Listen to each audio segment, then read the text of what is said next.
And you're sure you can hear me okay? Do I need to put the phone on speaker or it's fine? No, It's you have your headset on? No, I don't use a headset, but I can get one. No, I think I can hear you. You think a headset is better? I have one upstairs. Okay, I'm gonna actually ask Selena. Hi, Selena. Selena, can you hear Oroma? Oroma, can you say something? Hi, Selena. If you can put it in the chat, if you can hear us okay. Let me know. Okay, she can hear us. Okay, great. All right, so I'll just leave everything as thank you. Great. Okay, great. Hi, everyone. Thank you for joining. We see people coming in. We'll give it a minute or two. There's homework happening on the other side of this wall. So I'm going to put my headset in so that I can kind of block the noise. But we'll get started in a minute or so as people start coming in.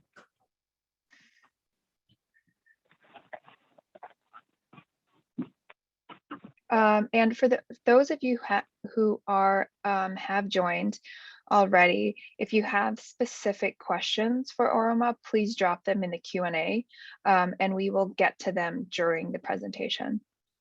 So the format is we'll introduce ourselves quickly and then start with a slide. So Oroma is going to go over a couple slides, but after each slide, we'll be taking questions in the Q&A, which worked really well the last time.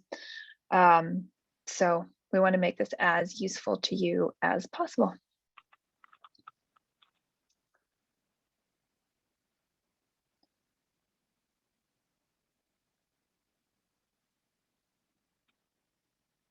All right, let's get started. People can always access the recording if they miss the first few minutes. So we're good to go. Thank you all for joining this webinar. This is the second webinar that we at Sleuth have done with Oroma, who is a very experienced special education attorney. My name is Serene. I'm the co-founder of Sleuth, which is a website at hellosleuth.com. And we collect stories from parents anonymously and use technology to turn those stories into data and make it available to parents of similar children. So we cover early childhood health broadly, and very personally and specifically, I know the world of developmental health and kind of neuroatypical world well, because part of Sleuth was inspired by what I've been through with my own daughter. So I used to work in education technology for several years. And when I was working for Kaplan, I left my job because we got a surprise diagnosis for my daughter and I didn't have the answers I needed. And so some of the most critical advice I got were from other moms like Oroma and a lot of you guys on the line right now. And so we believe at Sleuth that caregivers have a wealth of information that has yet to be untapped. And so we see it work on Facebook groups that parents are exchanging critical information with each other. And what we're trying to do is make that exchange easier, safer, and at scale so more people can be helped. We've been trying to reach parents where they are in terms of important topics, which is why we're working on IEPs right now. So Oroma, take it away with your introduction, please.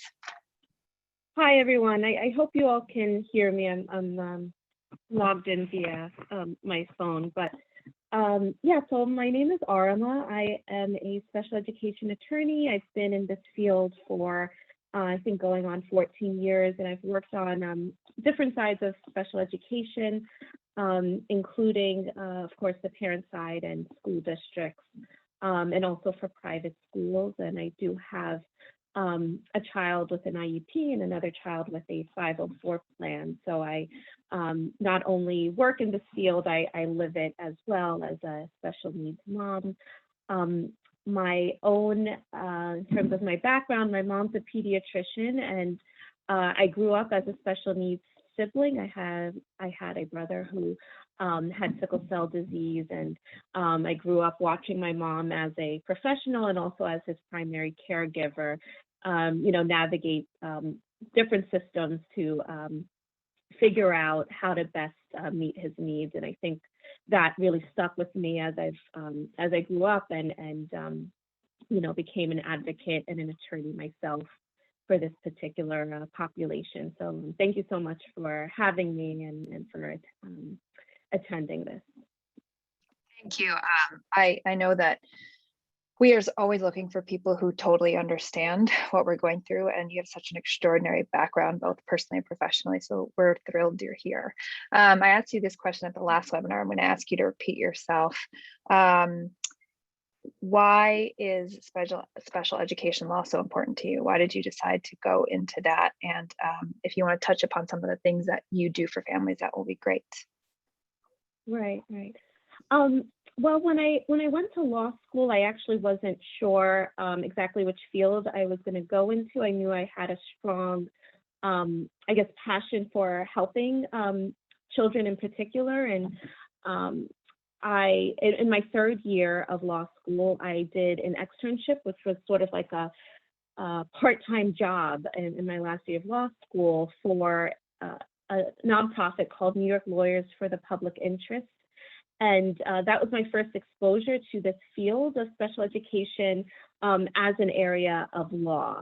And I worked with families. I did intakes. I, assisted in the legal representation. And when the opportunity arose after I, became a practicing attorney, I definitely just jumped at that opportunity to work for Bronx Legal Services, which is a nonprofit. It's based in the South Bronx. And that's where I really learned to be a lawyer and learned to be an advocate for families and for families in particular need. I did everything from impartial hearings and state complaints, suspension hearings for children with disabilities, appeals, of the whole range of it, and also a lot of advocacy legislatively with New York City's City Council. After that, I went to the DOE, the New York City Department of Education, and because of my experience, they knew me, but I was doing this work, on the other side. I was settling matters and assisting in kind of bridging the gap between what the families need for their child and the DOE's, resources. And after that, I got some suburban special education experience as well. We moved, my family and I moved to Long Island, and I worked for a law firm that represented various school boards out there. So if there's anyone on the call that is out and not from New York City, I definitely have experience and can provide insight along those lines. And most recently I worked for, before I opened up my practice full-time, Gersh Academy, which is a school primarily for children on the autism spectrum, which utilizes a particular behavioral teaching methodology called ABA. Great. And today we're going to be covering IEP basics that should be broadly relevant no matter where you are, right? In terms of it's not New York specific. Right. So just to invite people again to drop questions into the Q&A, and we'll get to them as the webinar goes on. Oroma, I'm going to start the slides. Is that okay? Yeah, sure. Okay, great. So we'll just kick off with, all right. So just kick it off. The broad reason is just IEP 101. And after the slide, I'll stop sharing and people can ask questions. Right. So in terms of, the purpose of this presentation is really like the starting point. How do you know if your child might be in need of special education, additional supports, and of course, across the country, it starts with the IEP. The IEP is an individualized education program that is supposed to be kind of the roadmap for your child's school to develop an appropriate program, classroom, and related services for that child. It's supposed to have goals that are targeted to your child's areas of weaknesses, and it's based on evaluations of your child's needs. So if it's done properly, it should be a document that the teachers and therapists in your school can use to really guide them towards enabling your child to make progress. So, in starting from the beginning, it's, you know, how do you know that your child might need special education? And so one way to think about it is, you know, if your child, for example, is already in a general setting, meaning just could be a general education classroom or a preschool for children who are typically developing, you kind of want to start by thinking about whether there's an adverse impact on their performance, on your child's performance. So I know that's a bit of legalese, adverse impact that's taken straight from a decision and the statute that this special education law is based off of, but you kind of want to see whether the possibility of a disability is impacting your child's, you know, educational performance. And the way that at least the courts interpret educational performance is there's a lot of emphasis on academic performance. And although we know that education as a whole is broad and it can include not only academic, but social emotional functioning, behavioral functioning, it's in terms of eligibility for, let's say, a school-age child, we're looking at the impact on the educational performance. And for preschool-age kids, we're looking at different developmental domains like cognitive and communication and adaptive living skills, and whether there are significant enough delays in each of those areas, or in two or more of those areas, or one of those areas to warrant special education intervention.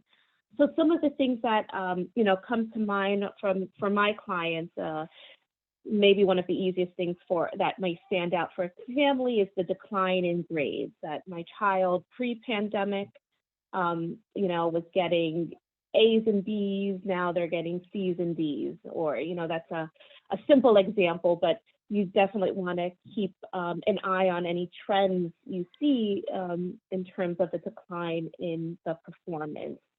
A change in your child's mood or mental health status, whether it's triggered by a traumatic event that's happened, you know, not necessarily pandemic related, it could be some sort of trauma that they're experiencing, or maybe you can't even pinpoint exactly what has triggered that change in their mood or irritability, but it is definitely a red flag to keep in mind how that change is impacting their learning in the environment.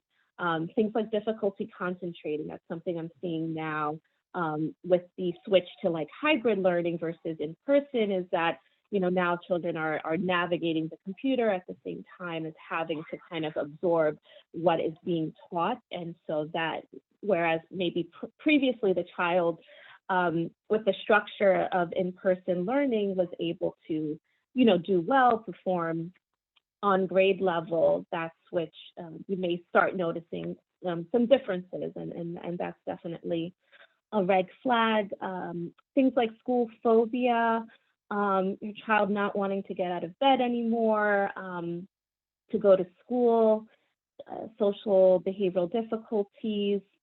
I also put on this list, what if your child is already receiving some interventions? It's not special education intervention, but for some students with disabilities, there's something called a 504 plan that's based off of Section 504 of the Rehabilitation Act of 1973, if anyone was curious, but we call it a Section 504 plan. It's basically an accommodations plan, but it falls short of an actual IEP. For one, it doesn't include progress marks or goal benchmarks for achievement and success.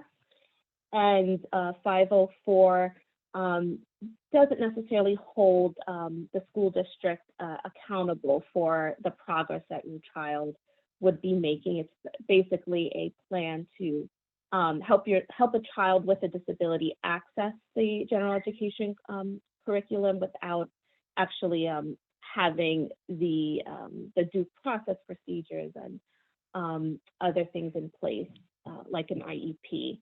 AIS, some of you may know that as academic intervention services. It's also a we call it a pre-referral service, or kind of a intervening intervention before special education evaluation is advisable. So with AIS, it could be after school help, extra help, before school help, but not necessarily individualized and to your child's needs, and not necessarily carried out by a special education, professional. So other things I've seen, if you notice at some point, let's say, your child's having a play date and or a birthday party, and you notice that your child's friend can write his or her name and their handwriting is neat, and then you compare that to your own child's, writing ability, that could be something that, you may want to think about, is my child's written expression age appropriate or developmentally appropriate? What is the expectation for children his or her age, and is my child, reaching that goal? And of course, the big one, if your child's teacher is complaining, that's a red flag. What's happening? Why is the classroom or teacher not equipped to meet your child's needs? And what tools does that teacher need in order to meet your child's needs? Or does your child need a different setting? And the same thing goes with disciplinary infractions. Sometimes children with special needs end up acting out because they either can't express themselves or they can't help themselves, and they're not really getting the help that they need. So there are a ton more warning signs and red flags, but this is just to give a general overview of what may trigger a parent to consider a special education referral. And Oroma, this sounds like, there's some families who would have been transitioned to an IEP, right? If you start with EI or if you start with CPSE, how does that impact IEPs, and when does that start, and what does it look like? Right. Well, it actually should be a bit easier. I think if your child's already in early intervention, your coordinator, your ongoing EI coordinator should be facilitating that process of referring your child to your CPSE, your Committee on Preschool Special Education. They would do that when there is some understanding that your child still presents with a qualifying disability. So for early intervention, there's the IFSP, the Individualized Family Service Plan. Early intervention is different from in IEP or preschool special education, in that the way I think about it is early intervention, we're looking more developmental milestones and more from the health and development of the child versus preschool special education and preparing your child for school readiness and kindergarten readiness. And so there's more of a shift towards, in addition to all of the cognitive, the domains, developmental domains, but how to ensure that your child has sort of the basic skills to sit eventually in a school age of a kindergarten classroom and beyond. So, colors and numbers and being able to spell their name and write perhaps their first name, things of that nature. But I found that it's not always a smooth process, but if it's done the way it's intended, the early intervention coordinator would be helping the family make that transition to CPSE.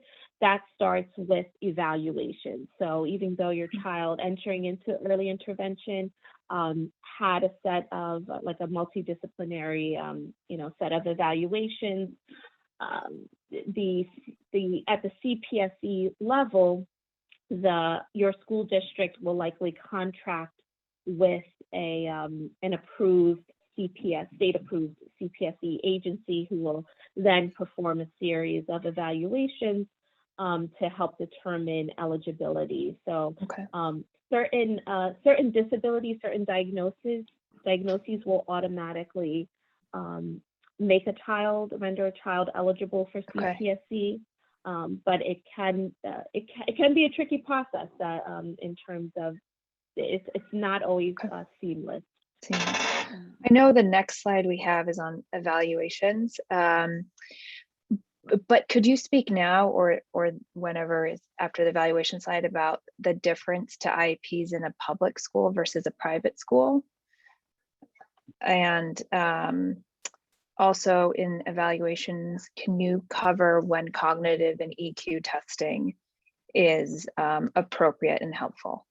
Because I know that for some ages it's helpful, and some ages, some doctors say you don't want to get this until the child is 6 or 7, and that's very, very confusing for the parent. But do private schools have IEPs? If someone wanted to take their IEP and go to a private school, what does that look like versus a public school?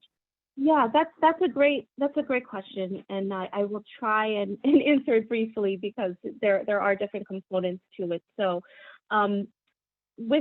in a public school, yes, the district will, the CPSE or the CSE will develop this IEP with the public school in mind. There are state approved or state funded private schools. These are schools in which the state contracts with the particular private school entity to provide services when a school district is not able to provide those services themselves to a child. So for typically the CPSE level, preschool level, pretty much, most of the school placements are outsourced, I guess we can think of, to these state-approved, state-funded preschool programs.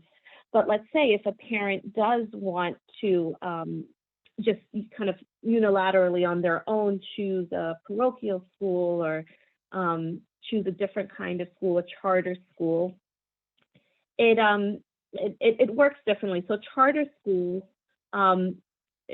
school districts are still responsible for implementing an IEP for a charter school, and that's because charter schools are considered public schools for purposes of the IEP. So even though the parent has somewhat of a choice in deciding, that they want to take their child to a charter school, the IEP should be following that child.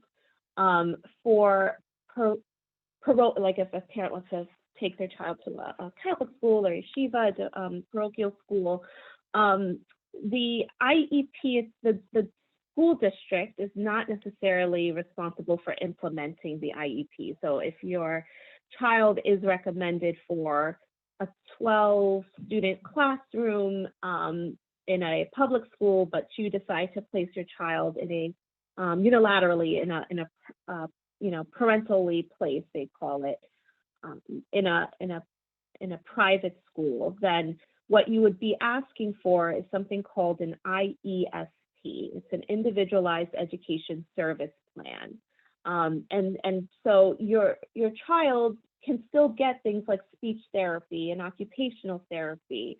Sometimes I've seen a paraprofessional, it just depends on, without a fight, I've seen it without a fight, but certainly, any related service that your child's entitled to, you can get that on an ESP and have the district implement the service plan versus the entire special education program. The thing with IESPs is that it does not allow a parent later on to say, well, this school year, my child didn't make progress, at St. Mary's, Catholic school.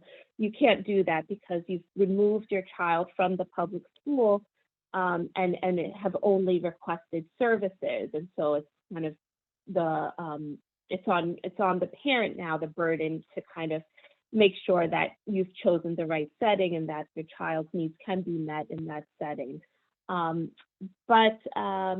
in a public school or in a state-approved school, the IEP follows the child. State-approved schools like those preschools I was talking about, or for school-age children, there's a whole list of state-approved, elementary and middle and high schools. In those circumstances, the IEP follows the child, and that school is responsible for implementing the IEP that the district has developed, and in charter schools. But in other types of private schools, the IEP doesn't follow the child necessarily, but an IESP can. So that's when a parent is, you're voluntarily paying the tuition for a school because, a number of reasons, and you're just seeking a service plan. And then I guess the third type of setting is actually more commonly known as the unilateral placement. That's when a parent is actually selecting a private special needs school that is not recommended on the IEP, but a school that the parent has found and is going to be seeking tuition reimbursement for. And so those schools are schools that will typically not follow an IEP because they'll feel like, well, the reason why the parent has sought out this special needs independent, private school is because the IEP was not appropriate. And so these schools develop their own kind of plan, typically based around a teaching methodology that a school district probably does not offer. So I hope that made sense. Yeah, I told that you was very loaded useful. I know. question. I always have so many more questions, and I think like, oh my God, never isn't enough. All right, I'm going to get to your, unless you want to read it No, quickly. I'll get no, to I that think too. that's. I About think we the, can go to the next slide. we'll go. Okay, so I I'll just want. talk. No, it's because of the content. You're doing great. I Okay. just have a question from Selena that I do want to address because I don't know if we'll get to it later. It's what if there's a change of therapist made from your child's original IEP team that you're not satisfied with once you have an IEP? This is a tough one, yeah, because the IEP itself does not provide the parent the right to select the actual provider of the services. So if I don't like my child's teacher, or the change in speech therapist, what you want to do, if it's applicable, is show how this new therapist is not meeting your child's needs, and you can't just use terms like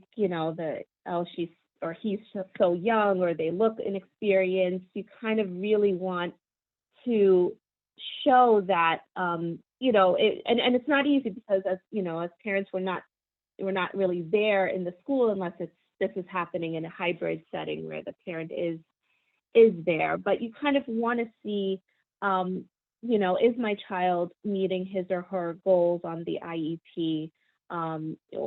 If there is a difference from when the first therapist left to now, how is that difference impacting your child? Is your child not wanting to go into the sessions?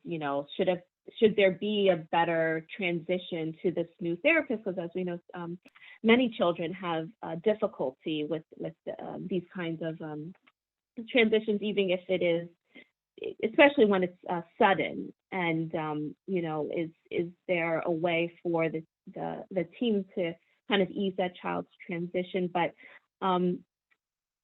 it's things like if your child, obviously, if your child's in any danger, being in the presence or working one-on-one with this therapist, definitely, bring that as soon as possible to be someone's attention. If you feel like this individual's not qualified, that's difficult, because everyone, at least in a public school setting, they have to have these minimal qualifications of being a certified provider, a registered, a licensed, speech pathologist, or whatever this individual is. But whatever your complaint is, definitely do not make it personal against this provider, but tie it into how your child's needs are not being met. The most direct way to show that is if, unfortunately, if your child is not making the same rate of progress as he or she was prior.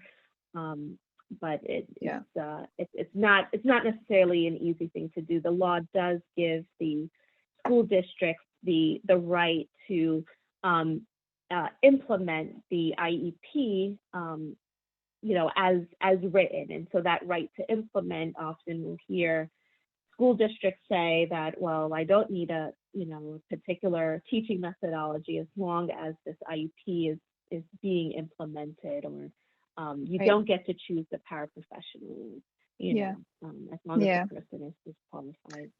I made that mistake. We had a less than stellar therapist for my daughter, and I was informed by the teachers, actually, and I did not know that that there was a whole process. And the DOE administrator got very upset with me, which was a critical, it was just totally detrimental, because I had such a good relationship with her. And then I did this not knowing that I wasn't supposed to, and she got really upset with me. But the thing that saved me was that my daughter's teachers clued me in. And so that communication with the teachers, because we talked to them all the time about what's happening, really ended up being the proof I needed to say, look, I'm really sorry, I didn't know the process. But I'm also trusting what the teachers are saying, and the teachers had actually lined up another one for us. And I know it's a totally unique situation, but they knew really good providers, and they're like, we actually think this school would be great, and they have one available. And so that got set up so that I could go back to the DOE and say, actually, here is someone who can come in person. But it's a really tough situation when that happens. I am going to go to the slide on evaluations, which is critical. So, all right, here we go. Okay.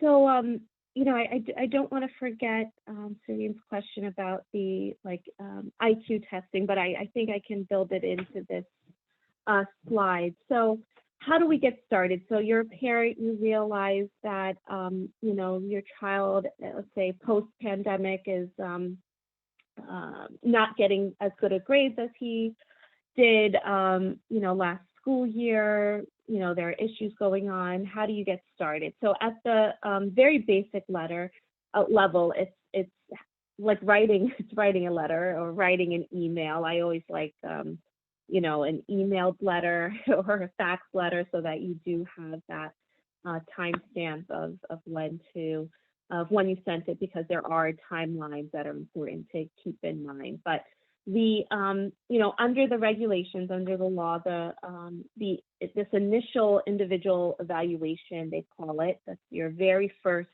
evaluation. It is the purpose is to determine whether your child is eligible for special education. So when you're drafting this letter, or this email, it would either go to the principal, whoever's the highest level administrator in the building that your child currently attends, or the Committee on Special Education chairperson.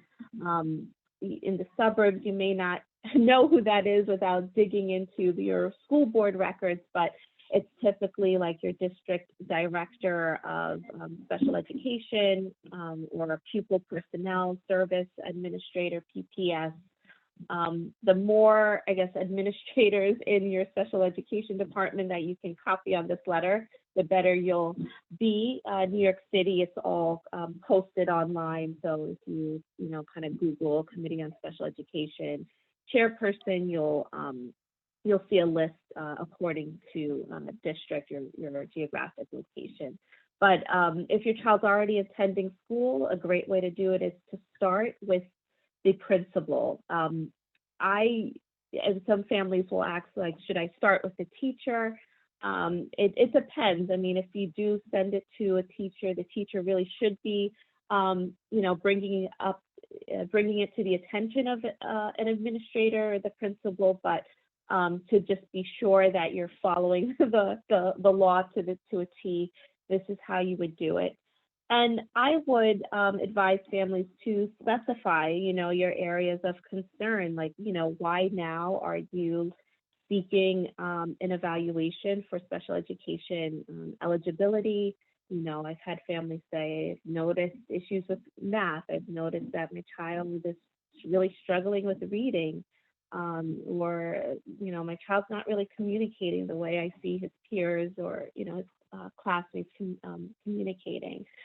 Or, and the same thing goes with sort of physical disabilities or physical manifestations of a disability. So, fine motor has to, it's much broader than I'm really simplifying it, but it can be, things like your pencil grasp or how you hold your pencil, to whether your child can unbutton their pants and pull it down and use the bathroom and sit upright in order, to be toilet trained. And of course, physical mobility is if your child can navigate the school environment safely and take advantage of recreational activities at school, like physical education and the playground.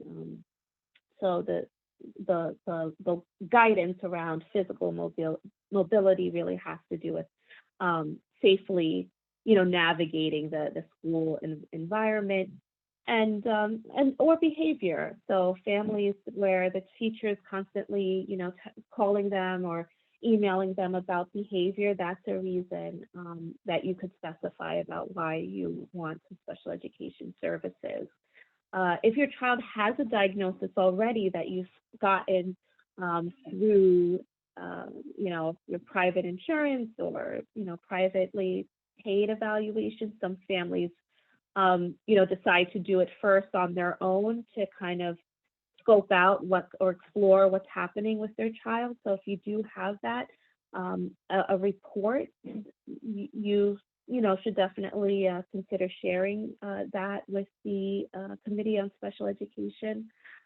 In terms of timeline, so there is a 60 calendar day timeline and a 60 school day timeline. So the actual evaluation itself has to be completed within 60 calendar days of the school district receiving your consent to evaluate the child.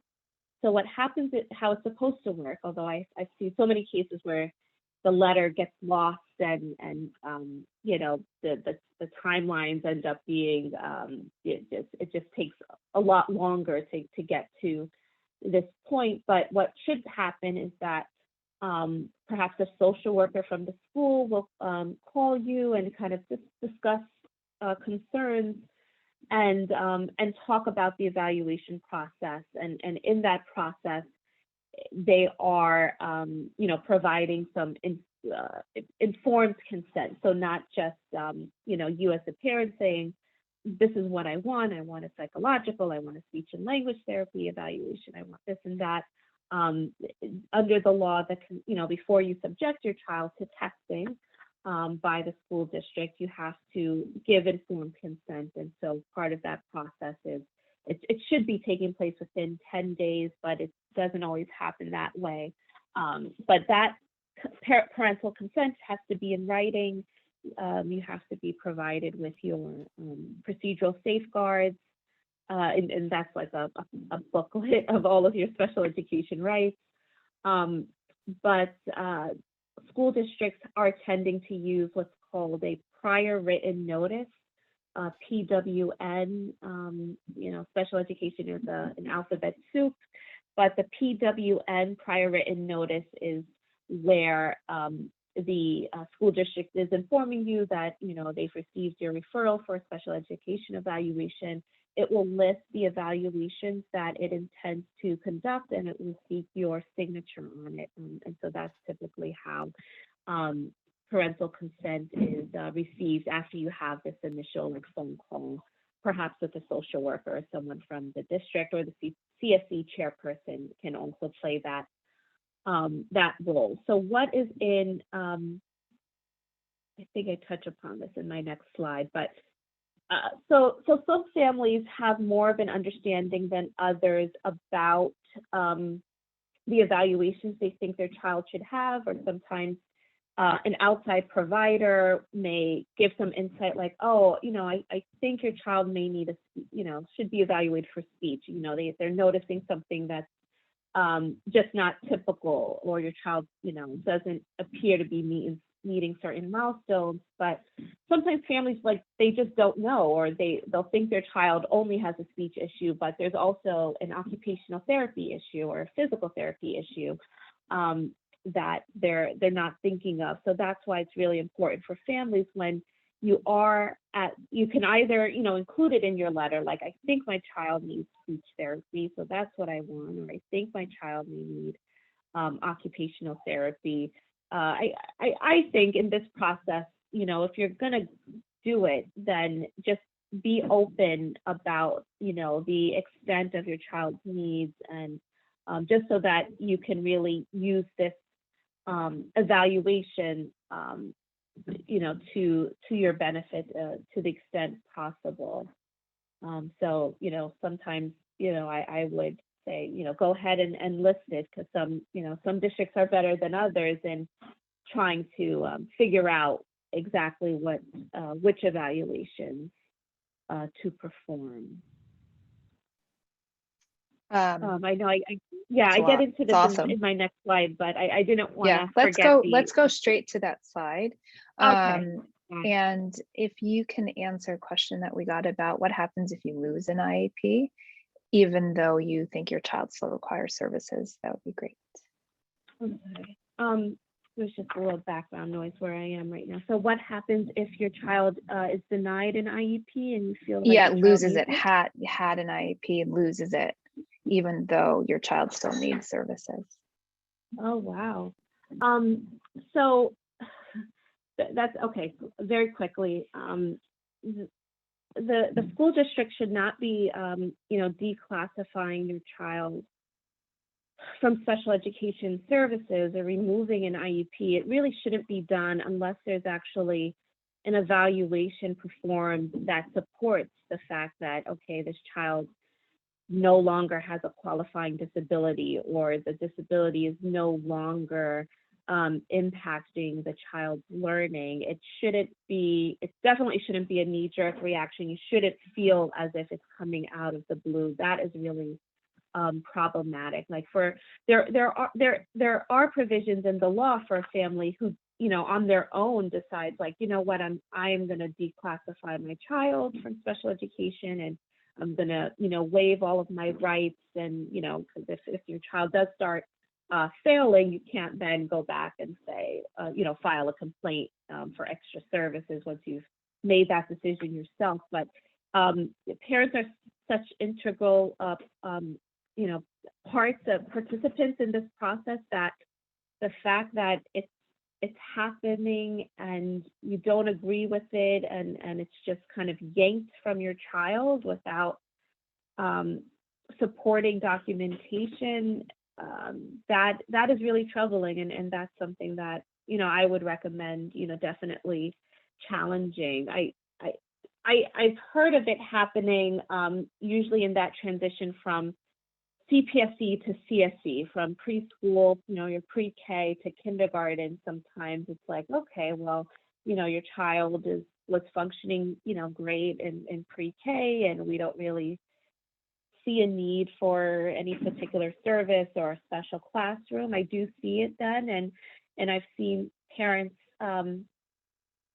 go along with it and regret it later on, when it's like, oh, my child really should never have been declassified from special education. So I would say it would require some advocacy support, advocacy or potentially like legal representation to now have your child reclassified, reevaluated, and it often will require this process again, because now once your child is declassified, it's like the case is closed and the district's, no longer held responsible for that high standard of ensuring your child has a free and appropriate education. So parents do find themselves kind of going through that process again, and I would encourage them to do that, to make sure their child gets what they need. This process is not easy. Right. It's never without its own set of struggles, and it requires a lot of endurance. Right. I'm sorry, can you still see me? It seems like I can't. Okay, I apologize for the technical difficulty. I'm gonna We can still hear you though. sign in again. Just give me 1 second. No problem. But in the meantime, I can discuss the next slide. So in terms of the Oops. question about Sorry, it's me now. There we go. IQ testing or EQ testing. So my next slide, it talks about the types of evaluations that a district has to perform. So under the law, for one, it's a medical evaluation, a medical examination, which is basically your typical physical. So the school district will ask you to provide a copy of it. And, if for some reason a family, can't get to their. Oh, Oroma, you're muted.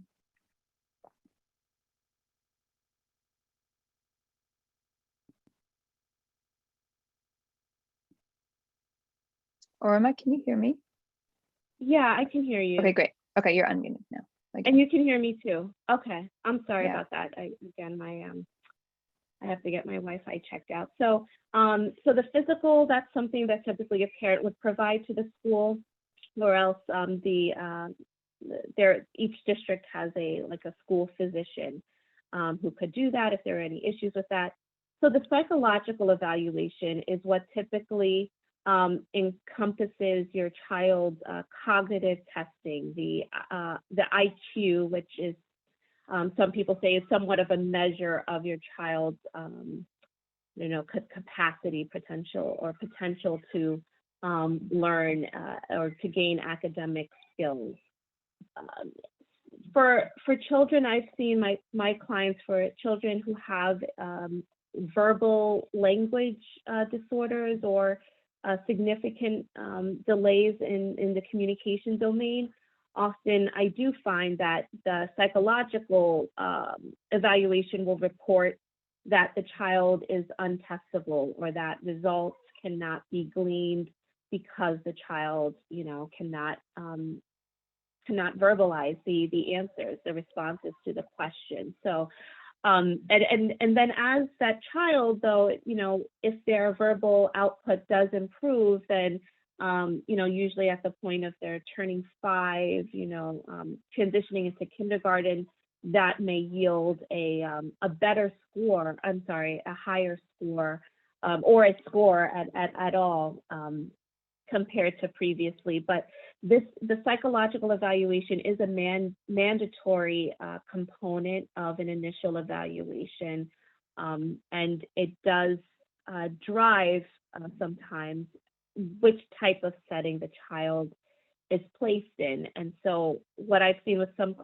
of my clients is that they disagree with the results of or the opinion of the evaluator, that because a score could not be yielded, that child has a below average ability, and sometimes it's just not that clear cut, and so there are ways down the road to challenge that. But the psychological evaluation is a mandatory component, but there are different types of testing, that there is a test of nonverbal intelligence, or a Stanford Binet versus a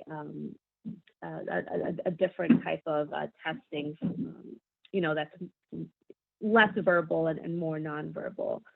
The social history is an interview with typically a social worker or a psychologist, and that is similar for families that have gone through the early intervention. It's that interview where you go through your child's developmental milestones from birth or from even pregnancy up until now, when they started talking, when they started walking, things of that nature up until this point, that has led you to make this referral. A classroom observation. So I've seen observations happen in daycare centers for the younger kids, at home, or in a classroom. So that's when an individual comes into your child's classroom and is supposed to be, no one's supposed to really know why that individual is there. Of course, your child may act differently if he or she knew that they were being observed, but those are typically brief, maybe at most 20-minute observation, and maybe a half a page to a page long observation, and they're supposed to write down exactly what they observed. So, Susan was observed running around, the carpet while the other students were sitting, or Mary was observed throwing, attempting to throw a chair at a teacher when the teacher asked her a question. It's literally exactly like the visual observations. It does not incorporate any interpretations, but it's exactly what that observer sees on the day that he or she's conducting the observation.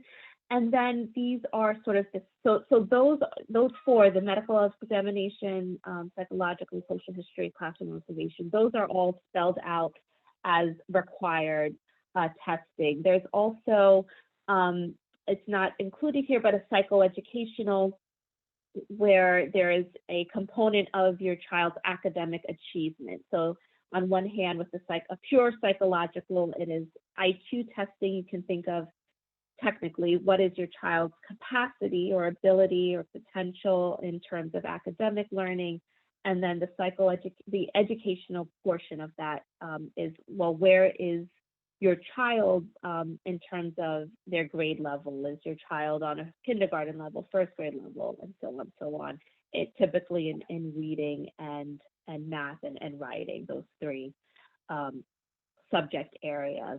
But an initial evaluation does not have to be limited to those 4 or 5 evaluations. So like I mentioned earlier, if you feel like your child has any kind of communication, language-based issues, definitely a speech evaluation should be requested if the district doesn't, agree to do it off the bat.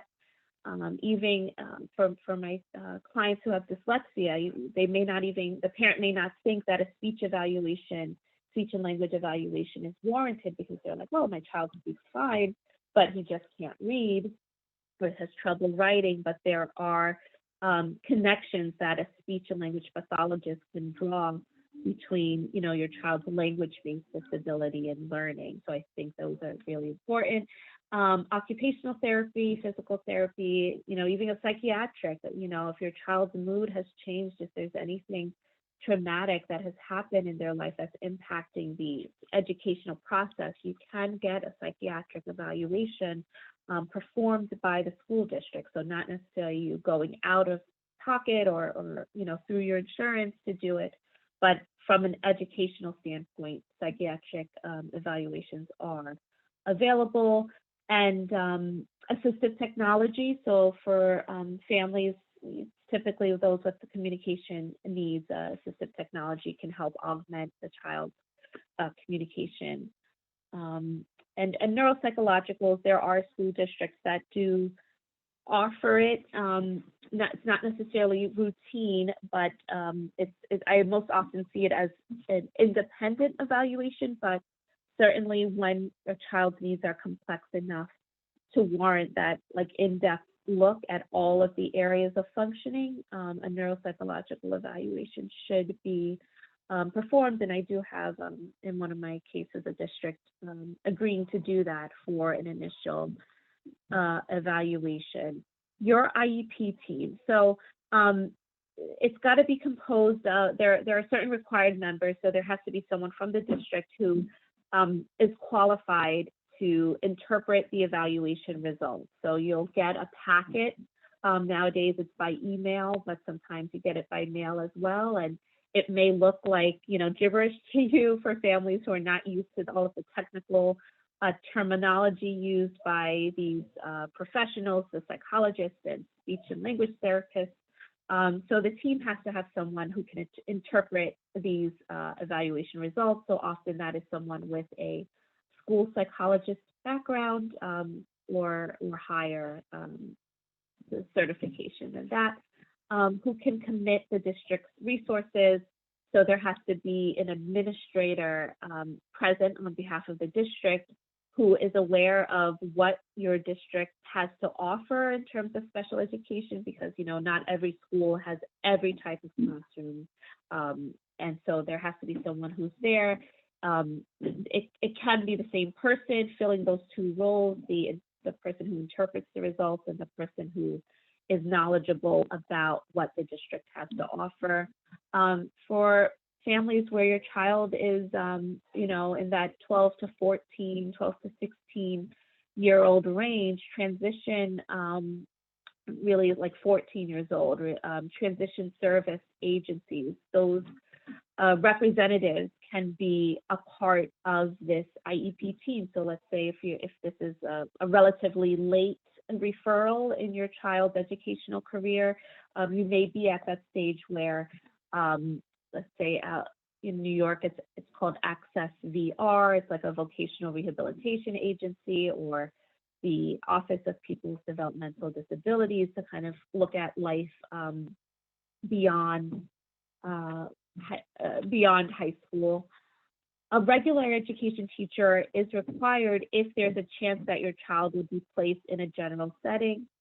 Special education teacher is always required. And then you as the parent can bring anyone really that you feel has special expertise and knowledge about your child. So of course that includes you, the parent. I think is the most important member of this team. It could be an advocate, a family member, you know, a friend, an attorney. And then, you know, some families are faced with the decision of whether to include their own child as part of this team. Of course, it depends on your child's ability to understand what's going on and participate. So usually the school district's required to invite a child once they're 14 to include them on the invitation, that child. But usually it's up to the parent to make that decision of whether to actually have the child sit in and participate. Drafting the IEP. So there are a number of things that components of the IEP. You definitely want to try and make sure it includes your child's strengths, because you don't want those hidden and or be somehow buried and forgotten, because all children have strengths, and it's really important that an IEP reflects that. And that your child is provided with opportunities to display those strengths. Parental input is huge, although you may not feel that way when you're in a meeting without an advocate, but there is a parental concern section of it. There is, of course, evaluation results.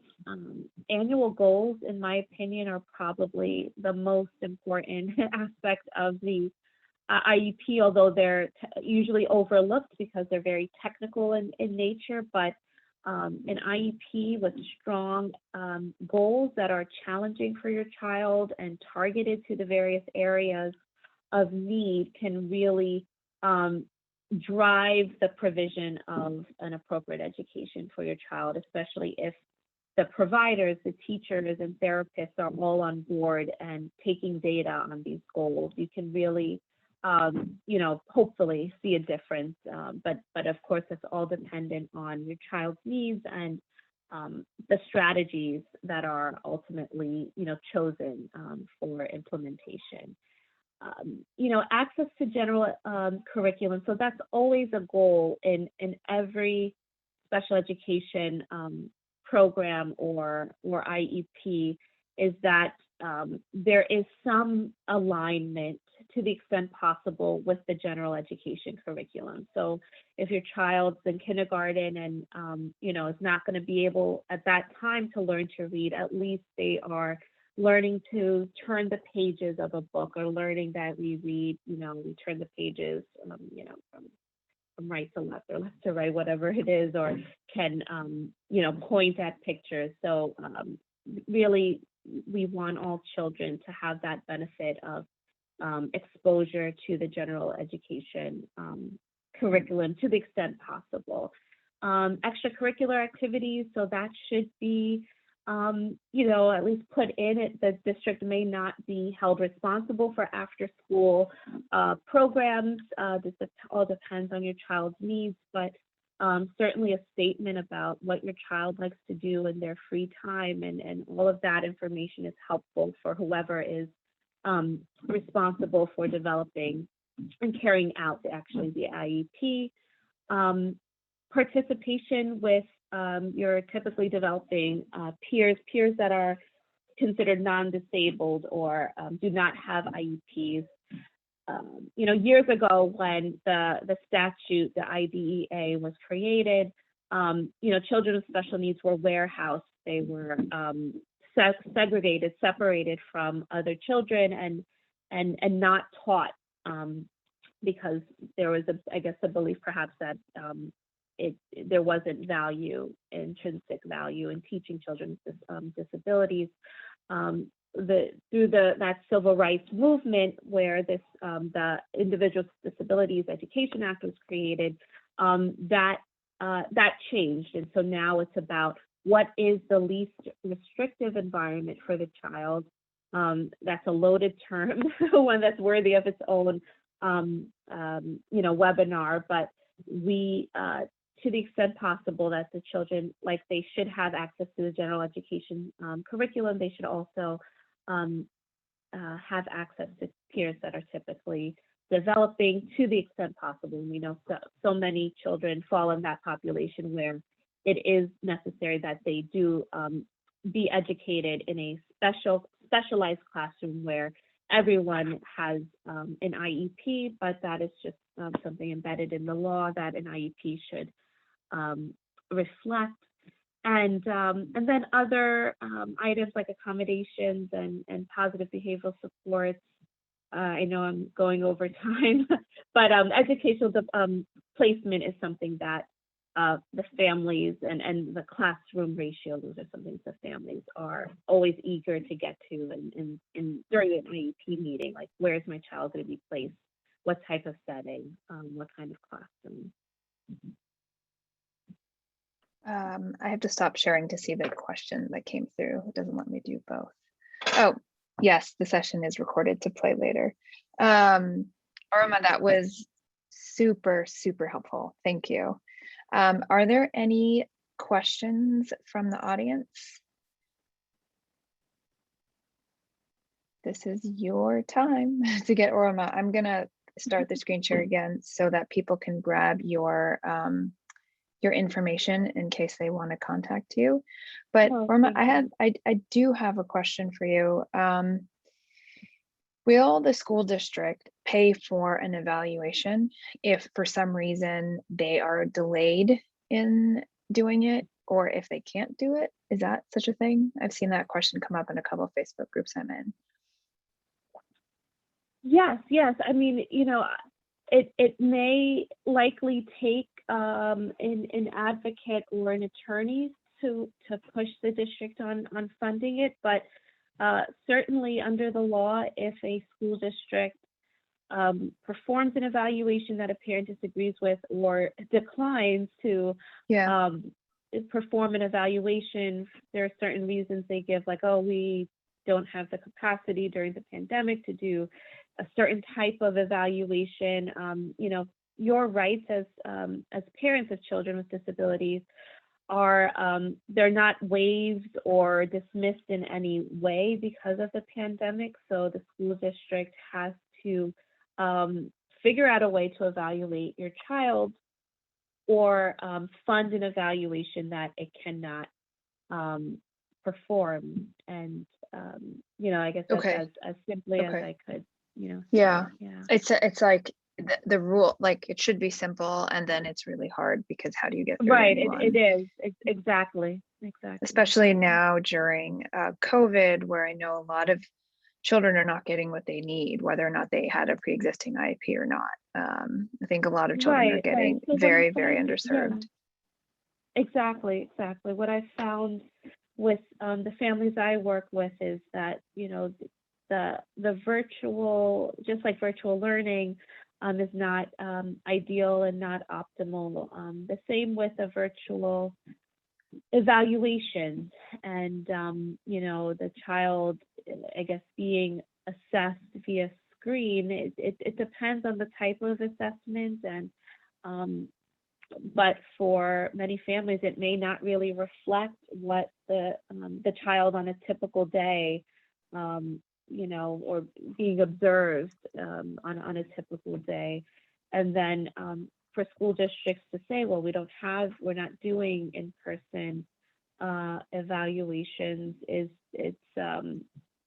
yeah, I mean, it's awful that they would say Yeah, that, but they should be figuring out a totally. way to fund. Yeah, I'm sorry. It's a Did it's you a lose me? yeah. No, I'm here. We have a question from a parent that said, what if last year's IEP wasn't met? What can you do? Especially when teachers insist it was met. Oh, well, right. I mean, that's part of what we do as special needs advocates and attorneys. So I do want to kind of break down that question in terms of an IEP being met, and what standard we're looking at to say that it was or was not. So going back to the goals, which I mentioned before being so important for an IEP, for there to be appropriate goals. There are, though, if those goals are appropriate, the parents should be able to tell whether those goals are met.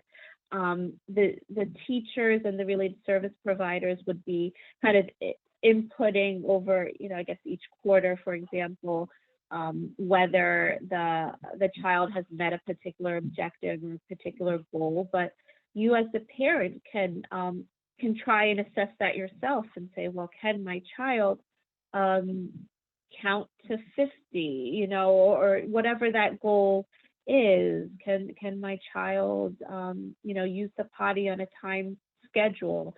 And then you have this tension of, okay, well, what is the reality here? Did my child achieve his or her goal, or did he not? And the more evidence, I guess, you can come up with for why you feel your child did not get what he or she needed, the easier it will be. So it almost goes back to my first slide about the red flags and the warning signs. And so that's that can be used for a child who already has an IEP. So are the grades declining? Is there a change? Is there school phobia?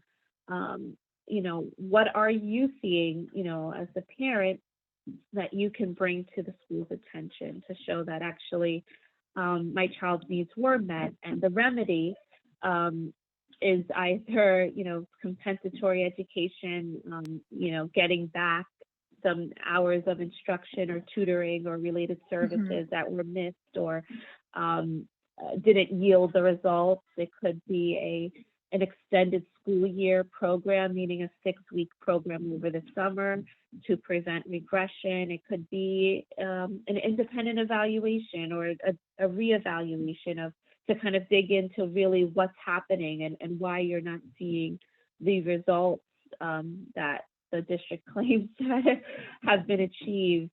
There is a, what could be private school. There are a whole range of, relief and remedies available, but it depends on the case and your child's needs. Got it. Thank you. As always, every time I talk to you, I feel more educated, and then I realize how much I don't know, and then I have a lot more questions. But we are at time today. Thank you, everyone who joined. I hope you got as much from the session as I did. We will post the recording on our Facebook group tomorrow, and if Oroma gives permission, I'll also post the slides. I added our contact information and the Facebook link to the chat, so you can find it there. But you can also email me at the email address associated with the webinar when you signed up. So any last thoughts, Oroma, or we're good? I don't know if you're available to do another. There's going to be more questions and more topics to cover, so I can guarantee you. I'm happy if the attendees have additional questions that they just didn't get to today. I'm happy to answer them after this, I guess maybe tomorrow, whenever they do think about that particular question. But yeah, I guess final thoughts, I think that special education has so much promise and so much value, and I really wish that more families were in tune to how helpful it can be for a child. And I think instead of feeling as a parent like, oh, I've got to sign up my child for Huntington Learning Center and it's my responsibility to pay for Kumon or do these outside sessions, there's I think a lot of that burden can be shifted onto the school district, either financially or just in terms of the manpower and implementation. So I would definitely encourage families that even have an inkling of, that their child is not performing at the level that they should be to, get your child evaluated through the school district. It costs nothing, and it'll provide you with so much information. It should. And then from there, if your child is qualified, is eligible for an IEP, it really opens the door to a whole range of support that you may not have, thought of before. That's very helpful. It's a long road, but that's what I tell my families, that if you're at this stage of, IEP 101 and special education 101, it is a journey, but it's well worth it, I think, to have your child get what he or she needs. Definitely.